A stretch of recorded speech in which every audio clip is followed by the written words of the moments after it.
Good morning to everybody. It is indeed a great pride and honor for me to speak on this fifth international symposium on Asian natural philosophy. This is the fifth in series.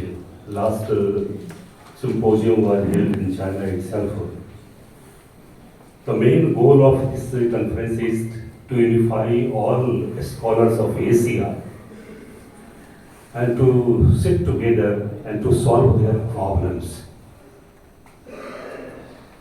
by the mutual dependence or mutual respect to each country also. This is a great task that how the great scholars of all Asian countries come together and they sit together to solve the problems. Buddhism is the link which binds the scholars throughout all Asian countries. In Asian countries, we are having the only Buddhism which binds us together. Even the Nepal, India and China, these are the most countries which are developing in the sense of Asian Buddhism. When South Korea and other countries are also developing their own. But the main goal of this conference that how people come together, scholars comes together of the Asia, they sit together, they solve their whatever the problems they are having, they are mutual by the way of mutual dependence. So whenever we are talking about the Buddhism, that how Buddhism binds East Asian countries in one group, there are so many, we do not sit together and we are having so many misunderstandings amongst the Asian countries. We go to the holy past and we see that how at the time of the 6th century BC, Buddha was also having some conflicts in the society and how he used to solve those problems also. How he used to say about the border disputes. Every Asian country has problem of the border disputes also. When the river Rohini, which is the binding in between the India and Nepal, that was also one of the border disputes among the South Kosala as well as our Sakya countries. And they were having so many disputes also. How Buddha has given discourses related with these our in courses. If you go to the Mahaparinibbana Sutta, we will find that he has given Satta Apariyahaniya Dhamma. And he has given discourses that let people come together of all religion, custom and traditions. They sit together, they solve their problems by the mutual respect to each religion or the respecters also. In the Samaya Falsukha, we are having also 6 contemporary teachers at the time of the Buddha. And in Sutripad, Buddha has given so many discourses related with the conflict, how conflicts and behavior can be solved by mutual dependence or by mutual respect also. So the main conference which has been organized here, that how the scholars of India, Nepal, China, they sit together, they unify their scholars also by making dialogues also.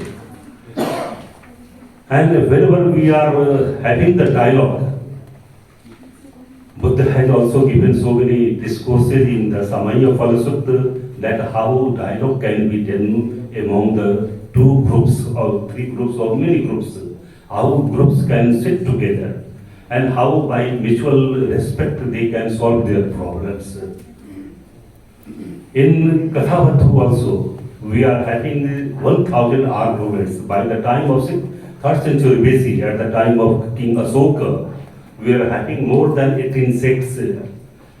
And how in the Kathavattu, which is considered as the 5th book of Abhidhamma Pitaka, we are having more than 1,000 arguments which have been solved among the 18 sects. There were 11 sects related with the Mahasangikas and 7 sects for our Theravada traditions. How they used to sit together and how arguments were solved by the Theravadins. Again, in the Milind Pahiyo, we are having the discourses that how Acharya Nagasen as well as King Milind, they have solved their problems also. So we are having in our ancient wisdom, that is the ancient Indian wisdom, we are having that how the Buddhist discourses have been given on these aspects. So there is a need of scholars to come together, how by their mutual respect they can remove their border disputes also, as well as any other problems also. Related to Buddhist literature, every country has its own understanding. In China has its own literature, Tibet has its own literature, India has its own literature, and other South Asian countries have also. But they are thinking themselves, when China does not know that how many scholars who are having specializations of classical Buddhism in India. And Indian scholars are also not aware that how many scholars of China and Nepal, they are really devoted in the classical Buddhisms. In the same way, Nepal has also so many cultural heritage here. There are so many manuscripts here. But India and China and other South Asian countries are not aware that what type of cultural heritage Nepal has. There are so many manuscripts which are preserved in Royal Darbar Library, as well as other manuscripts of the monasteries also. There is a time that how the scholars come together, they can solve their problems also. This is the high time that we come together. The main aim of this conference is that how scholars of India, all Asian countries come together. They can solve their problems from their own literature or by mutual respect. And the topic which has been decided by this symposium, Fifth International Asian Symposium on Nature and Philosophy, Buddha also talks about the nature. Our Honorable Vice Chancellor has already said about that what is the nature. But whenever we are talking about the nature, it is related with the purification of our consciousness. And whenever we say, Buddha also says that, and there are so many terms related with nature in our discourses in Pali, Tibet also. There are 2 terms which are coming like Pakati as well as dhammatā. Buddha says that here nature is nothing but how our consciousness can be purified. Pakati pavasaram idam chittam tam ko agantukehi upkilesehi upkilitam. That our consciousness is immense pure by nature, and it is being defiled by incoming inward defiling factors.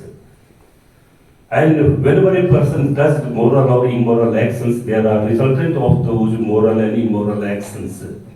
And due to these immoral actions or the klesas, our consciousness is being defiled. So how we have to purify our consciousness? And regarding the nature, there are other terms like dhammatā. So dhammatā or niyāma, in the commentaries we are having related with the nature. There are panch niyām, kam niyām, chit niyām, utu niyām, bij niyām, and dhammatā niyām. Here dhammatā is most appropriate with our this nature. And here dhammatā comes in the sense of our purifications of the chitta or the consciousness. How we can solve our problems by purification of our consciousness, how we can remove our defilements from our consciousness or the mind.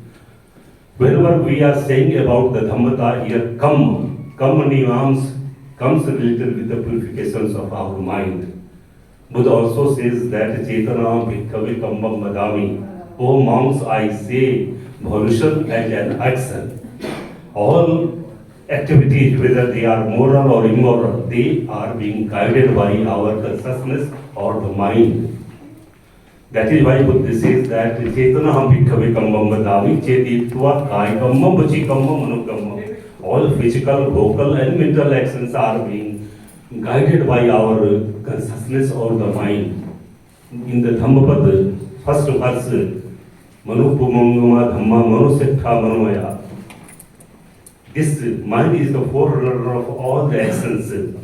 Here, Chittamti Kriya, all consciousness, they are 89 or 121. They are nothing but they are all activities related with the physical, vocal and mental activity. So we have to control our mind also. How we have to purify our little Acharya in the Sanskrit text, Bodhi Charja Avatar, Acharya Santidev says that how we have to control our mind. He says that there is a development of Bodhichitta. And there are two types of Bodhichitta, Paramarth Bodhichitta and Samriddhi Bodhichitta.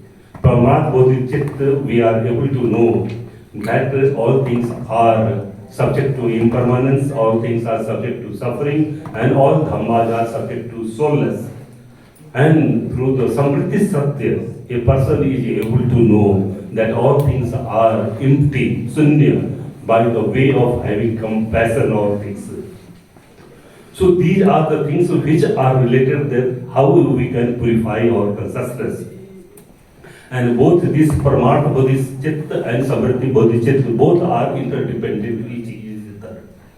No one can say that it is independent. Both are to be performed by a person who wants to purify his consciousness. So there is a need of time that how we can purify our consciousness and how can we develop our compassion or empathy towards all the human beings. So that is we are having so many problems in our, whether they are in the form of mental distress or other things. But there is a need that how this, our conference or symposium through the dialogue also, we can solve our problems. Whether they are having the country problems or related with any problems. And even the scholars of China and Nepal, they can sit together. They can annually or biannually, they can sit together, they can solve their problems by sitting together, by giving their own views. And each country has give respect to other countries also. No one is superior and no one is inferior. But it talks about equality to each person also. No, whosoever sees that one country is superior and another country is inferior, that is committing a offense also. So in that way, we have to solve our problems. So we have to come together and we have to solve our problems through the dialogues also. So this is the main aim of or goal of the conference, that how all scholars of Asia come together, they can sit together, they can give their literatures, their views, their say by their literatures and other things, and they can solve their problems. So with these words, I am very much thankful to the organizing committee of this International Symposium of Nature and Philosophy. I hope that in coming deliberations, the scholars will think about it and they will try to solve their border problems and other things. Thank you very much.